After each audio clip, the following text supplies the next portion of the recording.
Hello and welcome to this instructional video for your new heater proofer unit from WinHolt. In this video, we're going to go through several different steps to assemble your heater proofer unit and test it to make sure that it's working properly.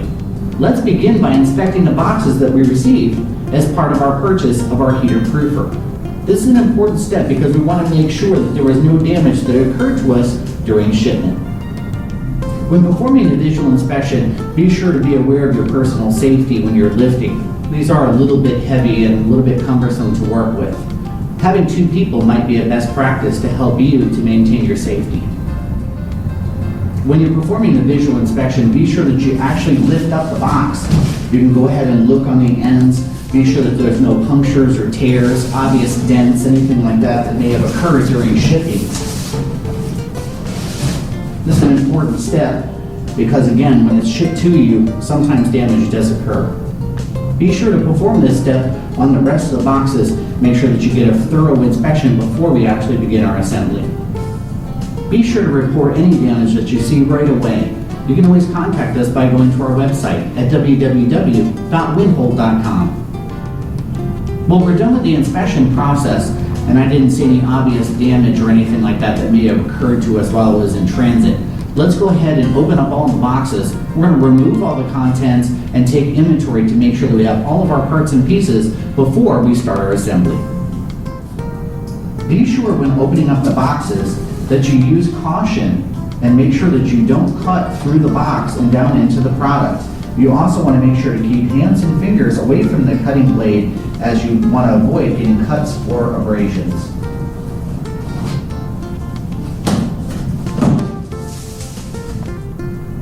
Durability is a word that's always associated with the entire WinHolt product line.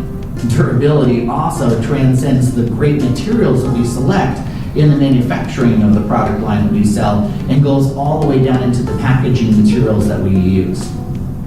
For example, whenever we open up this box, you can immediately see that there was a lot of care and attention that was used when packaging this unit just to make sure that it arrived to its destination without being damaged.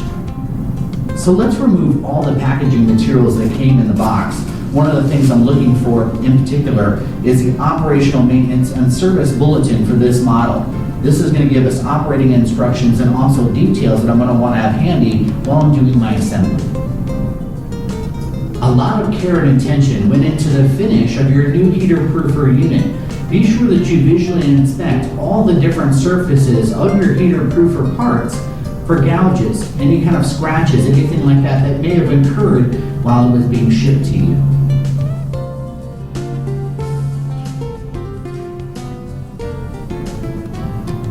You're doing a great job. Let's go ahead and pause for a moment and see what we've accomplished so far.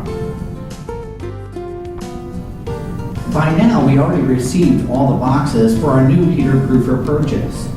We went ahead and examined each one of those boxes just to make sure that we didn't see any obvious punctures, scrapes, dents, anything like that in the boxes that would definitely indicate that there was some kind of damage that occurred to us during shipping. We went ahead and opened each one of the boxes to inspect the contents inside to make sure that we didn't see any damage that was maybe concealed and happened during shipment to us. We wanted to make sure that we did a good visual inspection once we got inside the box. And finally, we want to make sure that we paid special attention to the finish on your heater proofer unit to make sure that there weren't any scratches or scrapes or abrasions that may have occurred during shipping. In this next segment, I'm going to show you how assembly of your heater proofer unit can be fast and easy.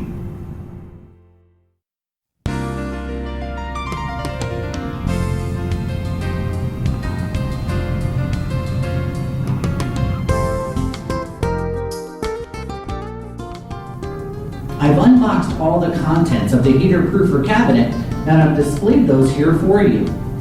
I've already done a very thorough visual inspection of each one of the parts and all the surface area. I want to make sure that there's no scratches, scrapes, or abrasions before I begin the next step, which is the assembly.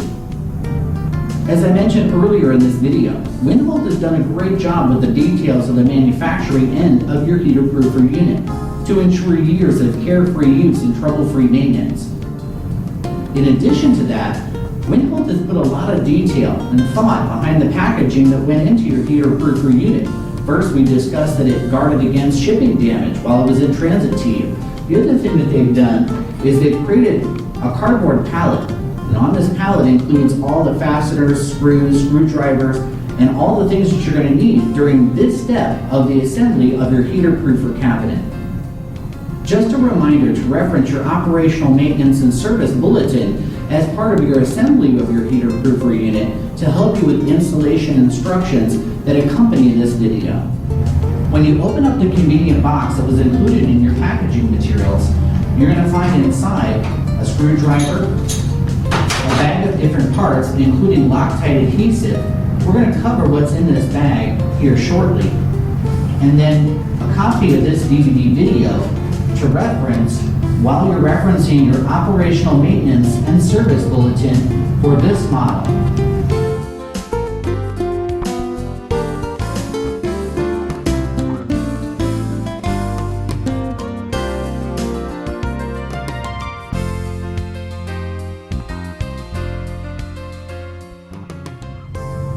When you open up the bag of parts, you'll see 3 individual size Allen wrenches, 2 support hinges, which will support the door on your finished heater-proofer unit, and the Loctite adhesive that I mentioned earlier. As a best practice, be sure to use your Loctite adhesive on your screws before screwing them into your unit. That'll ensure that the screws stay in there and give you a nice tight fit. Let's start assembling the cabinet unit. First, I've chosen a flat surface. It's going to make it a lot easier for me to handle the cabinet during assembly. And what I've done is I've taken out of our parts the stabilizers that were included and put them about the same width as the side of the cabinet unit. It just makes it a lot easier when I go to set the ends in. I'll go ahead and first set in one end and then set the other end.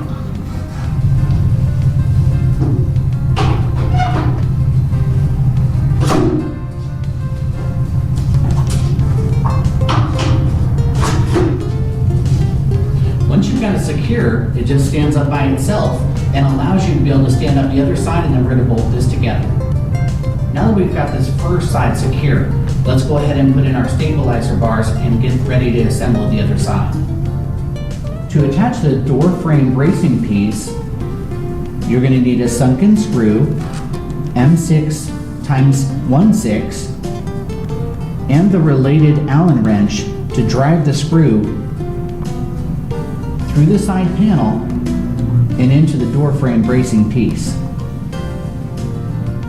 To attach the door frame bracing piece to the side panel, insert the small end of the door frame bracing piece and the sunk screw on the other side of the side panel and hand tighten to get it started. Then use the Allen wrench to secure it snugly.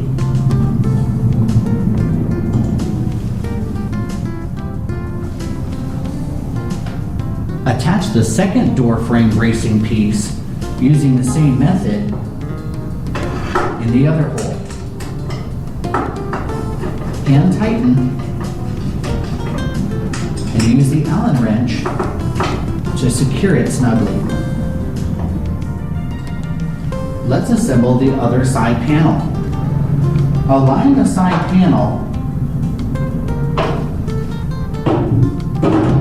with the door frame bracing piece here and here, and the corresponding hole beneath it. When it's aligned properly, set the end panel into the frame bracing to support the side panel, and then we'll attach it here in a moment. Be sure that the door frame bracing piece is seated properly in the hole for the side panel. Once they're seated properly, they will fit right in and be flush with the end panel. Next, Attach the door frame bracing piece with another sunken screw, as we did on the other side, and the corresponding Allen wrench to tighten it.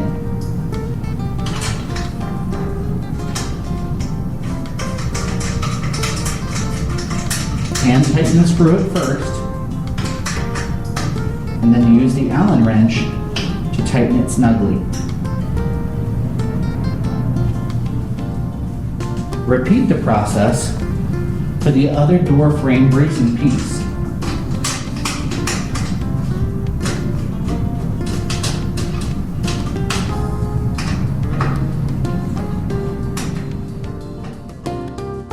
Now your unit should look like this, with both of the door frame bracing pieces in position and tightened using the hex head screws on the outsides.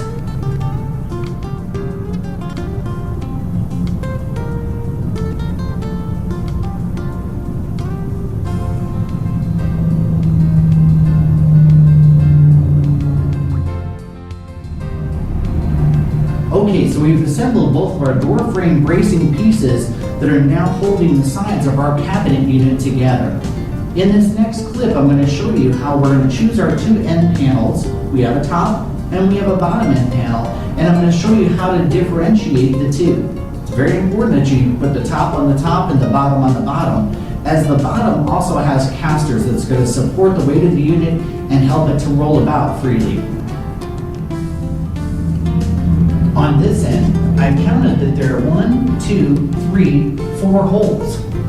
I've chosen the end panel that also has 4 holes. 1, 2, 3, 4. This looks like the right end panel that's going to go on this end. Let's go ahead and get it attached now. If you'll notice, there's a chromed edge on the side of our end panels. The chromed edge is there because this is the face or the front of our finished cabinet. If you look on your end panel, it also has a chromed or finished edge right here also. Those two chromed edges, when this is put on properly, will align just right and look great. Let's go ahead and attach our end panel here to the side. Now that we've chosen the correct end panel and we've got the right side up, let's go ahead and get it attached.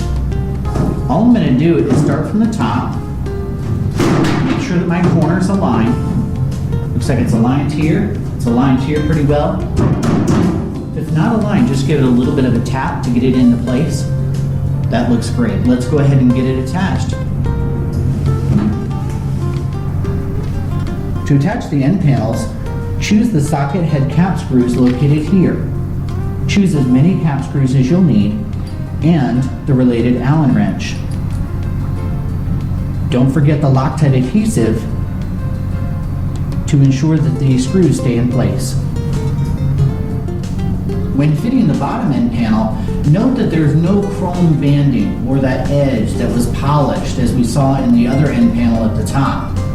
The only difference in the two is that you're going to have one side that has a whole bunch of holes, and then you're going to have one side that has no holes at all. You're going to use the side that has no holes at all to go on the front face, because remember, this is the front face of our unit at this point. The other thing that's of interest too is there's going to be a nice smooth side to this bottom end panel, and then there's also going to be a side that has room for our casters here on the corner. We want to make sure that our casters are face down, and when we mount this, this should fit nicely and nice and tight here to the bottom and form a nice smooth bottom to our cabinet unit. Let's get it attached and we'll come back and show you how it looks.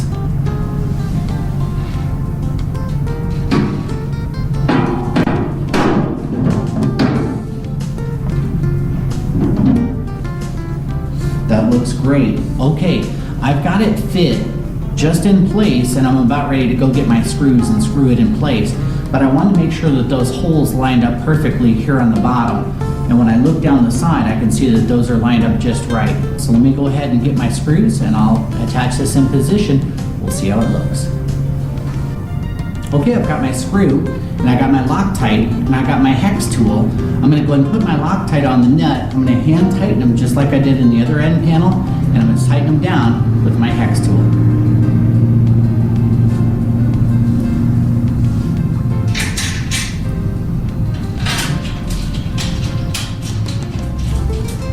In this next step, we're going to go ahead and attach the casters to the bottom of our cabinet unit. I've selected 4 of the screws that are denoted as the caster screws in my box set, and then of course I have my Loctite adhesive and my hex tool. I'll go ahead and get these attached and we'll see how it looks. To attach the caster, be sure to use your Loctite and your screw.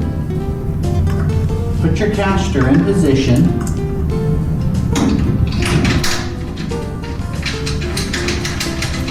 And hand tighten the screw down until it's in place. Repeat for all 4 screws. And then hand tighten with the Allen wrench until they're snug.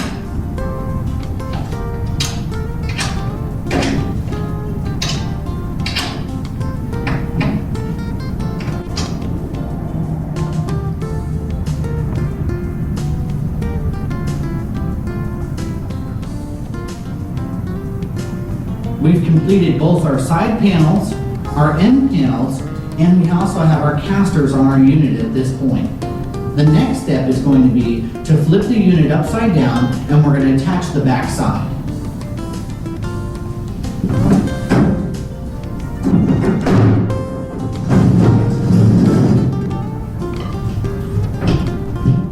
Now that we've flipped the unit over to the back side, we can go ahead and remove those 2 braces that we had as part of our parts package. We don't need the braces anymore because the sides are already set up and we're ready to go ahead and secure the back side of our cabinet unit.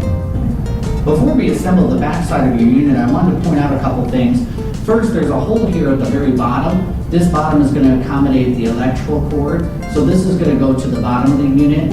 And then also too, if you'll look, there's 2 hooks in the middle of this center panel. Those are going to go to the outside of the unit.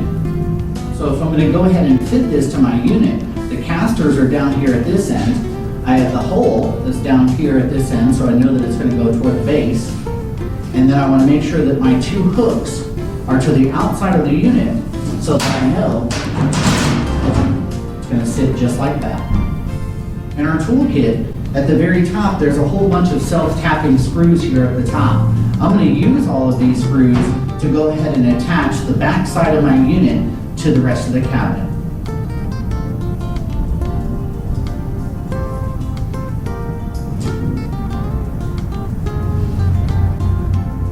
Now that the back side is completed, structurally my cabinet is complete. I want to go ahead and stand it up now and roll it around on the casters a little bit to make sure that it moves freely.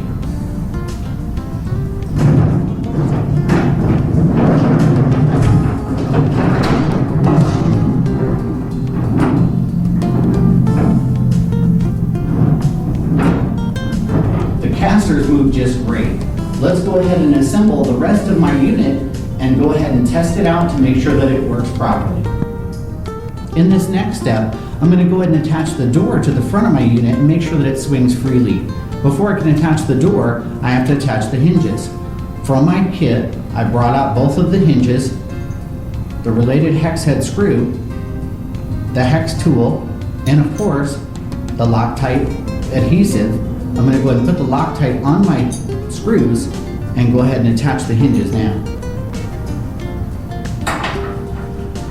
To attach the hinge, use the Loctite, put some Loctite on the screw, and then go ahead and hold the hinge in place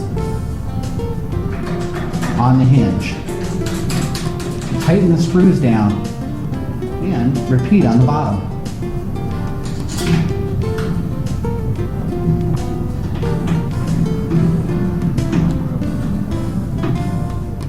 Now that both the hinges are attached securely, I can go ahead and hang my door right on the hinges and make sure that it swings freely.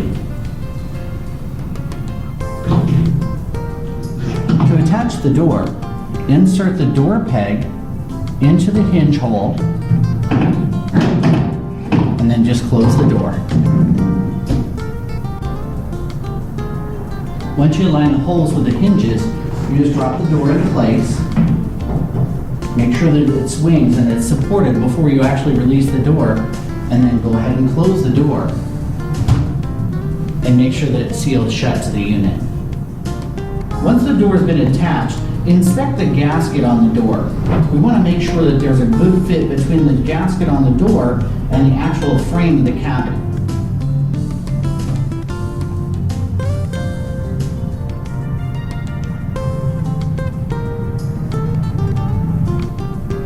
And there it is. Our cabinet is complete.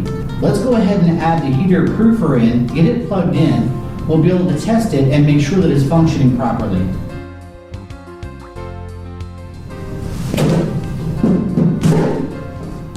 Open up the door.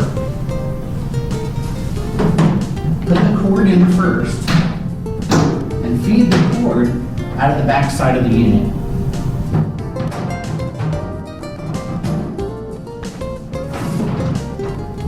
Then lift up the rest of the heater and slide it in.